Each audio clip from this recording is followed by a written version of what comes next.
Oke cuy, akhirnya barang yang gue tunggu-tunggu datang juga nih. Gak usah kelamaan, langsung aja kita buka.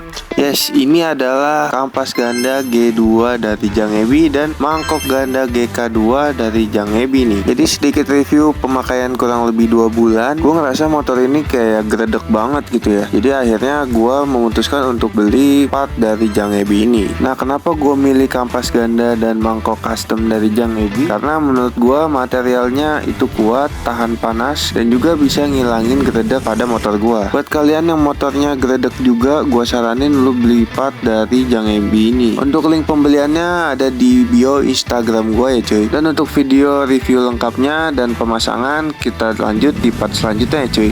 Let's go.